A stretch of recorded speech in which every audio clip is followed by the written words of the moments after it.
சொல்லுங்க சார் அப்படிங்கும்போது, அந்த முதல்ல அவர் சொன்ன விஷயமே, இந்த மானியமுக்காக காத்திருக்கலப்பா, சின்ன சின்ன படங்கள்லாம். அது ஏன் பெண்டிங்ல இருக்கு? முதல்ல நல்ல படைப்புகள், அந்த குட்டி குட்டி படங்கள் இருக்க பாருங்க. எதெல்லாம் பெண்டிங் இருக்கோ, அரசு சார்பா அத்தனை படங்களும் மானியத்தை குடுத்துருங்க. அவங்க அது டிசர்வ் இட் என்று யார் ரூ. 1 கேட்டாலும் நீங்க குடுக்காதீங்க. தரவே தராதீங்க. உங்க கூட சிஎம் இருக்கிறாரு.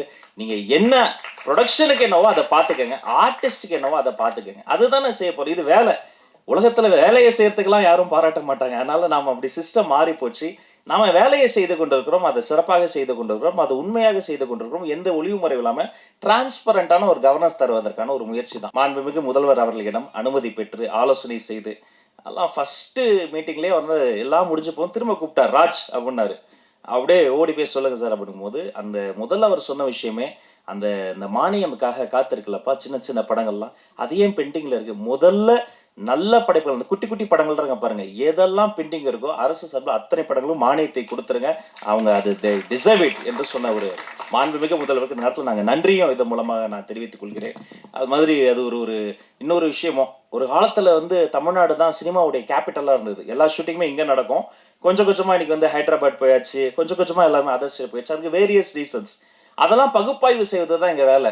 ஷூட்டிங் ஸ்பாட்ல வந்து யாராவது மேனேஜரோ, பிஆரோ வந்து ஒரு பர்மிஷனுக்கோ, ஒரு 10 பேரை பார்க்கணும், 4 பெட்ரோல் வண்டி காசு தரணும். நோ. யார் ரூ. 1 கேட்டாலும் நீங்க குடுக்காதீங்க. தரவே தராதீங்க. உங்க கூட சிஎம் இருக்கிறாரு. நீங்க என்ன புரொடக்ஷனுக்கு என்னவோ அத பார்த்துக்கங்க. ஆர்டிஸ்ட்க்கு என்னவோ அத பார்த்துக்கங்க. அதுதானே செய்ய போறோம். இது வேலை. உலகத்துல வேலையை செய்யறதுக்கெல்லாம் யாரும் பாராட்ட மாட்டாங்க. அதனால நாம அப்படி சிஸ்டம் மாறி போச்சு.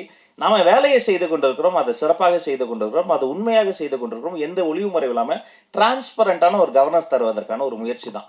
ஏன்னா இந்த சினிமா துறையில தான் கருவாகி, உருவாகி இன்னைக்கு ஒரு ஒரு ஒரு மாமனிதர் எங்களுக்கு முதலமைச்சரா கிடைச்சிருக்கிறாரு. இதே மாதிரி இங்க பின்னாடி உட்கார்ந்துகிட்டு முன்னாடி தெரியாம வந்து எழுந்து நின்னுட்டா கேமராமேன் அண்ணன் கத்துவாரு.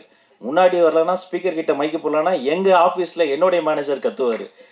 அதையும் மீறி எழுந்துட்டா அவரு வந்து இந்த போட்டோகிராஃபர் எல்லாம் திட்டுவாங்கன்னா பரவாயில்ல. மைக்கு பிடிச்சதுக்காக நிக்கில் பண்ணாத ராஜு உட்காரியா இல்லையா அப்படிம்பாரு. எங்க போனாலும் அவ்வளோ போராட்டம். அதுக்கு நடுவுல ஒவ்வொரு இதுவா பின்னாடி இருந்து முன்னாடி வந்து இடம் பிடிச்சி எல்லாம் வந்துட்ட பிறகு திடீர்னு ஒரு ஜூனியர் ஆர்டிஸ்ட் யாரோ ஒருத்தவங்க வந்துருவாங்க. இஃப் யூ அப்ப கொஞ்சம் அப்படின்ட்டா நம்மள எழுப்பி விட்டுருவாங்க. அப்படியே பின்னாடி போய் உட்காந்தா ஃபுட்பால் மாதிரி தான் அதவங்க எல்லாம் நிக்கிறாங்க பாருங்க. பாதி நிகழ்ச்சி ஃபுட்பால் மாதிரி நின்னுக்கிட்டு தொத்திக்கிட்டு என்னன்னா என்னைக்காவது ஒரு நாள் நம்ம ஜெயிச்சிரும், எதுலயாவது ஜெயிச்சிரும், பெடந்தாங்கல் பறவை மாதிரி எல்லாத்துலயும் ஓடி ஓடி பறந்து பறந்து இன்னைக்கு அப்படியெல்லாம் போயிட்டு இந்த இடத்துல வந்து நிக்கும்போது சரியெல்லாம் தான் இருக்கு. நாம தானா அமைச்சர் ஆயிட்டோமான்னு பல வாட்டி சரியெல்லாம் இருந்திருக்கு. பட் அதெல்லாம் யோசித்து பார்க்க எங்களுக்கு நேரம் இல்லை. இது ஒரு நல்ல ஸ்டார்ட். இது ஒரு பொன்னான வாய்ப்பு.